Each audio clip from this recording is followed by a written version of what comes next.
All right, folks, on my clock, it says 11:30, so let's get started. I appreciate you showing up.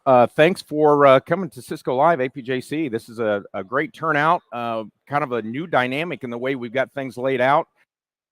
Zone and with learning and folks close here, and I'm not sure if it's me, but my mic seems to be cutting out a little bit. But we're happy to have this new space and for us to all be together today. I am going to go over the changing landscape of modern development. This is a new talk that I've got going on in each of the geos that we do Cisco Live in, and it's really meant to kind of present a little bit of thought-provoking change that's taking place in both the DevOps and the application development space. And so we're going to kind of go over a few trends that we're seeing globally in this space. My name is Shannon McFarland. I'm the Vice President of Cisco DevNet. So all of this area that you see here in the back with DevNet workshops and theaters and so forth, that's a part of my space. And so the team that I have responsible for API documentation, API quality, DevOps, infrastructure as code, all of those things. So basically, the way that you programmatically interact with a Cisco service or a Cisco product, that's what we're here to help you do as a team is concerned. So happy to be here. Quick look at our agenda. We're going to just kind of do a level set on what I call the modern developer, and it's very much like the developer of old, but there's some new things that are entering into what our operators and developers are taking on. And then we're going to look at a few of the many transformations that are taking place, both from the influence of new technology. Is it good? Is it bad? Is it hurtful to developers and operators? The consolidation of roles, which is probably the most important thing for you to take away from here, is that there is a movement of consolidation within partners and between and customers as it relates to consolidating developer roles. We'll also sprinkle in some cloud native stuff. So prior to me taking over the Cisco DevNet group, I was the distinguished engineer and chief architect for cloud native solutions at Cisco. So Kubernetes, service meshes, functions, all of those things were something that I was technically responsible for.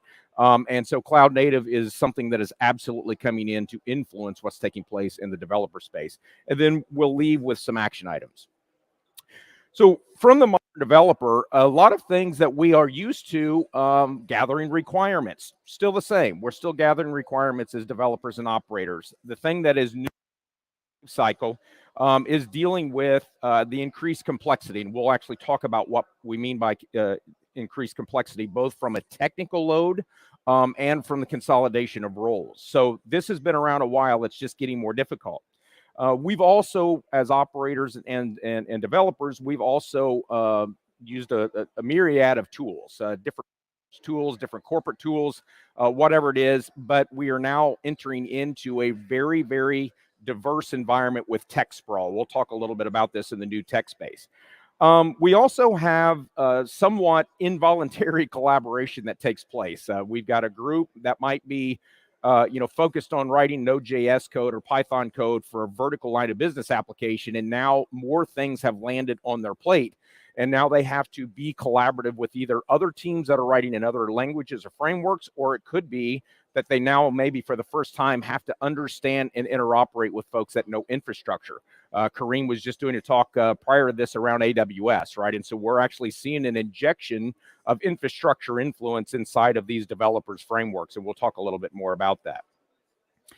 Eventually, we'll, as operators and developers, really what we want to do is strap on a pair of headphones, lower the lighting, and start writing code, right? That's really what we want to do in life.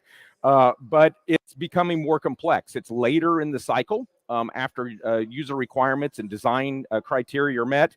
We're writing less and less code earlier on. And so this is becoming a situation where you end up with developers who really just want to churn out code every day are becoming a little more taxed. And we'll talk again about those dynamics. One of the other things that we'll see in the consolidation of roles area is that more and more of the late cycle support burdens, SRE and so forth, are actually made into primary application developer roles. And again, we'll speak a little bit about this. And this is actually getting a lot worse with the onset of cloud native. When you have service sprawl and a microservices environment, there's more things for you to are dying or coming up very rapidly, especially in auto scaling efforts and things like that. And so we'll speak to that as well. And then finally, documentation, right? I mean, back in the old days, everybody used to say in the developer space, the code is the documentation, right? And that is not at all the way we can live these days. We have so many other personas that are influencing or consuming our code or our infrastructure scripts or our Terraform environment, that we can no longer just expect them to read my code and understand what's taking place. So this goes all the way from API documentation with the open API specifications, all the way into properly explaining what is taking place in Ansible, Terraform, fill in the blank, right? And so this documentation toil is definitely very real. And that's not where it ends, right? If we actually just categorize the things that we looked at on the previous slide, documentation through requirements, we also see that more and more infrastructure, security, and observability elements are making their way into the stack of things that I'm responsible for as a developer. And this all comes about through basically this paradigm of what we call shift left, right? And so shift left has been a long standing thing that has been on the move in the developer community for quite some time. And it just simply means that the things that we were doing later in our development cycle, we are moving them the moment of which I'm writing code, right? Inside of my IDE, I am instrumenting applications for tracing metrics or logs, or I'm actually going out and doing dependency checks on Docker images or API security checks earlier into my life cycle. And that's really all shift left is doing, is introducing higher quality code so that you check the things that might be vulnerable or that are broken earlier in its life cycle, instead of waiting all the way into the end of your pipeline to find those things that are missing. Now, let's break a few of these things down, right? So these new things that are finding their way into our developer responsibilities, each one of them have new things to deal with, right? And so if I am introducing shift left security earlier into my life cycle, well, then I, as a developer who know a lot about Python or C# or whatever it is that your language is that you're working in, if I'm now all of a sudden have to be introduced to understand infrastructure or understand networking or understand protocols around security, not only do I have to keep up with my language, I now have to keep up with standards and protocols like DTLS versus MTLS versus IPsec versus whatever. And so now I've got a lot more things to do on my plate as a developer, because I now have to track all of these elements. And that filters all the way through standards, tooling, languages, and again, the collaboration with new people. So some of the transformations that we're seeing that may help us, some cases may hurt us, right? And this is an area that is not, we're not going over all the techs and trends that are out there, but I think the ones that are the most obvious to us is hearing a lot about predictive and generative AI. What does that mean for developers? And so I think that from Cisco's point of view, and certainly from those customers that we're talking with, is that we're seeing kind of two dynamics in the developer and operator world as it relates to AI. The one is AI for software, right? This is the easy one. This is where I've already got a software stack, and now I'm introducing a chatbot or a way for you to do natural language processing against something, and generative AI or predictive AI gives you results based upon what it is that you're asking for. That's the easy one, right? And we call that kind of free AI because it's table stakes. If you're not already doing this in your product set or plan to, you're already behind in the game, right? And so this is one that a lot of development teams are starting to grapple with, which is, how do I actually introduce support, or how do I introduce a better user experience through AI for software? The one that's a little more difficult, but it's also probably the one that's the most profitable, is software for AI. And that is where we are writing better tooling, better wrappers, better APIs for artificial intelligence to be more beneficial to us. This is certainly something that we've been working on for way before Gen AI, was predictive AI, where we can actually watch data modeling over a period of time, algorithmically determine that there is a trend developing, and that helps us with things like high availability or service level objectives, whatever it is. And so this one right here is actually where the gold is when you can actually get involved in developing software or leveraging software to enhance what artificial intelligence is doing for you. The second one is, I think, sustainability means different things to different people, even within the geography. I mean, it could be as simple as we are trying to reduce less compute power, right? And so we want to watch what's taking place in UCS, or maybe you're looking at a Meraki dashboard and you're actually determining on this side of the floor at this time of day, it's too hot. So, you know, people move to other different places, right? It's very easy for us to track those things through things like Meraki API. But what's interesting is observing and then taking action on sustainability.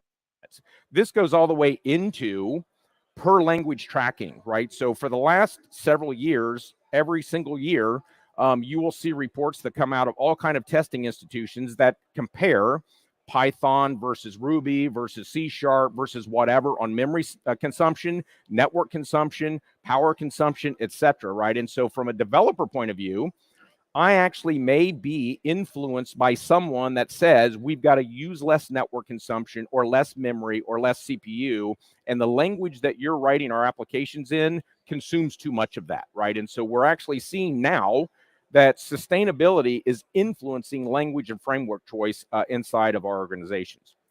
And then the one that we've heard about for quite some time, and it's one of the most obvious influencers in the DevOps space, for example, is one that's just kind of struggling, right? The low code, no code thing is just like, it sounds amazing, right? It's like, I don't actually have to know Python to get programmatic things done. But the reality of it is that most of the startups in this space don't actually make it out of startup because it doesn't complete the cycle of development for me. I think where we're seeing some of the most aggressive use of it is rapid prototyping. So this is where maybe a product manager does not want to go interrupt their developers and say, can you mock up this new feature for me in code so I can figure out, you know, would users pay for this thing? So they might go to a low code, no code startup where they can drag and drop a flow and get basic functionality from a UI or from a script or whatever. And that would then suffice for them to actually make a business decision on what they do with it. What we're seeing most often as a trend from a developer point of view is really operating in workflow applications where we use low code, no code for very specific parts of our application creation workflow. But at the end of the day, some developer is going to churn code, right, in that process. And so it's really important from a strategy point of view to kind of understand how those things are actually laid out. So cool. So we've got some trends. We understand the reality of things like shift left, but what's some of the negative trends that we're seeing on the market? Well, shift left is actually becoming more of dump left. Because what we're finding out is that as we understand that code quality can be greatly improved by a shift, security can be greatly improved by doing image scans and API checks as I write my code in my. The reality is that it becomes a drug. We get more and more people that want to dump more and more things earlier in the life cycle, and we believe that developers will just keep up with it, right? And so we're dumping literally everything. SRE, support, scripting, QA, all of these things are actually landing further left.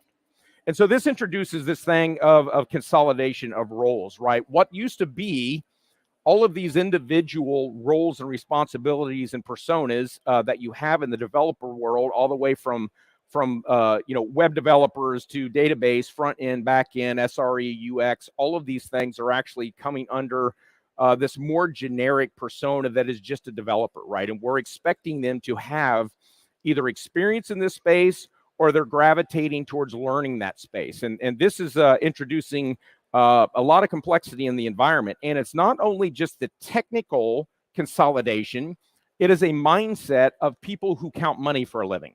So CEOs and CIOs and CFOs that are actually evaluating the consolidation of these roles and responsibilities in their organizations. And these are actual quotes of people that I have had conversations with, right? What one individual said, what we're trying to do is invest in services, not people. And so that's a succinct way of saying we're going to leverage tools and software to offset incremental load of headcount, right? And so this is something that is very real. If you further extend kind of that model, it's like, well, hey, these tools as they get better, these services as they get better, they're meant to help us, right? And so this is really an of I can leverage tech more so than people to get done what I need. This one's the more frightening one of all of them is shift left from application developers is actually leading to a drain off of actual QA and test environments, right? And so we've seen over and over again in different geographies around the world where QA teams have actually been laid off because they have rolled the QA team and functionality earlier into the development cycle because they believe that that's something that should naturally exist in a shift left model, right? And so people are actually like to change their job responsibilities or employers because of it. And then the final one is one that I think we've all heard many times is like AI is going to replace me as a developer, right? It's like I will ask this thing to produce a body of code, and out comes code that I can just paste somewhere, and boom, I'm off, to the races. I can actually get this thing shipped out the door. So let's further complicate it, right? Let's look at things like cloud native's influence on a developer environment. So, rewind a long time ago, and you get into the advantage of Docker containers and other runtimes that are out there where we can package software together in a very, very concise and manageable, immutable way, and introduce that into our structure. Over a period of time, things like Docker Swarm and Kubernetes and other things are out there to manage the life cycle of how those containers manifest themselves in our environment, and then introduces this really cool microservices life cycle that we have that we love. I'm a huge fan of it. It's something I've spent a large part of my career helping develop, but it also facilitates something that we call service or API sprawl. This is where, as we break down monolithic applications into discrete individual components, which is really groovy when you need to do it. That doesn't mean you always should do it. But when you want to do this to where you can independently scale or independently update or independently move services around, and the monolith kind of error, that was a difficult thing to do. And the microservice error, it's just a natural course of business. The problem is that very often in modern application development frameworks and microservices, a service typically represents itself by an API. Not always, but more times than not. And so as we break these things apart and we spread them all over the place, not only do we have service lifecycle sprawl, we have API sprawl, right? And as a developer, the thing that I need to get done most often is proper management of my API lifecycle. And so more of this becomes, in fact, more complex. So what do we do as an industry? We realize things like, gee, this is difficult to do. API gateways don't necessarily solve the problem for me. So we introduce application service meshes, right? Where we've got Istio, we've got Linkerd, we've got ConConnect, many things that are out there that basically say, listen, we understand this dynamic of service and API sprawl. We understand you as a developer don't want to track MTLS and logging and metrics and rate limiting for API gateways, et cetera. You just want to sling your code into this environment. So service meshes are a proper and wonderful way to kind of offset that load. The other good thing that we've got in cloud native is that as we move into these more top to bottom full environments from a Microsoft view, we need a much better way than just classic monitoring to take a look at them. We need service tracing at layer 4 through 7. So HTTP, gRPC, these types of things we need to track. And things like OpenTelemetry and the Cloud Native Computing Foundation are there to kind of help us observe this entire stack without us actually knowing the entire stack. So this is something that is really, really important. And then finally, we've got to be able to programmatically interact with all of this, right? And so the use of CI/CD pipelines has been around forever and a day, but CI/CD pipelines that are much more intelligent about the infrastructure in which they are implanting their code base and the deployment cycle of that, those things have come a long, long way. And so what we're doing in this slide is basically representing the fact that there are challenges. There's API sprawl, there's service sprawl, there's new technologies that we have to track. But the reality of it is that we've got a lot of tools that are purposely built to offset that additional amount of expertise that we have. So kind of moving here towards the end of the session, we've got some stuff to do. When we leave here, how do we go and help our teams if that's part of our responsibility to move on here? So modern developers, exciting could be interpreted as a sarcastic use of the word here. But modern developers they got a lot of tools and a lot of really cool things ahead of them, but they also have an enormous amount of load on them. So there's some things that we want to be able to do to help our developers and operations teams move forward successfully. The first one is really this abstraction model in platforms, right? And we'll talk a little bit about what Cisco is doing in that space in the next slide. But just imagine you as a developer or operator, and you now have to track, when do I use Ansible versus Terraform versus CDK versus CloudFormation versus ARM versus whatever else you're using from an IAC point of view.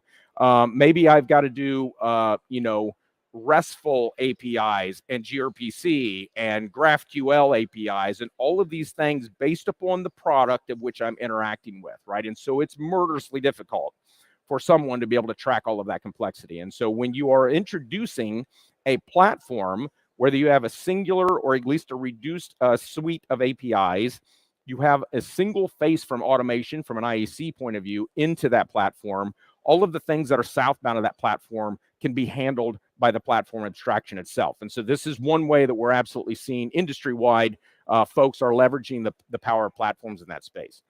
You've got to be very careful about the second bullet point, right? Because it's really great to have things like interactive development environments, your IDEs like VS Code or Golang or whatever it is that you're using, to have very intelligent plugins be a part of your auto completion strategy or whatever it is that you're running. But most of them suck. I mean, to be honest with you, I mean, most of them are absolutely dreadful plugins, right? You're like literally typing your code, and as it's trying to figure out an autocomplete for a code blob, it's going to the internet, figuring something out, latency. And I'm here just hitting tab, waiting for it to finish what it's doing. And now I've literally added 30 seconds to what used to take, maybe 1 or 2 seconds for me to manually do on my own.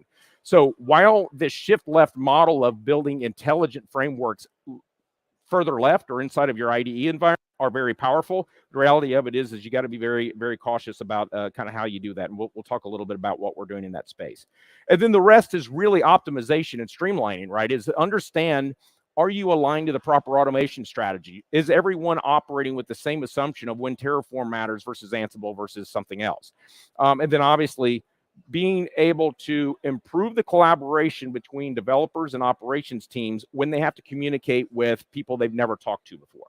So as we consolidate these roles and these technologies, what kind of tooling can we get from an automated strategy to actually allow them to communicate better?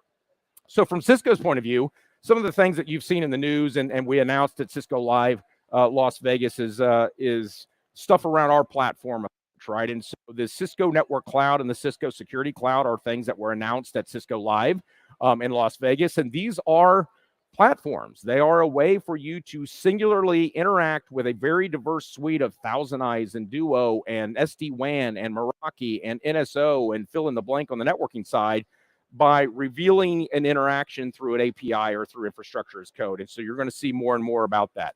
One thing that you'll talk a lot or see a lot going on this week is our full stack observability platform. This is a way for us to look at via an API or via a user interface or via infrastructure as code and figure out not only what logging looks like, but metrics and tracing for all of our applications and our infrastructure, and ultimately derive some sort of value from that.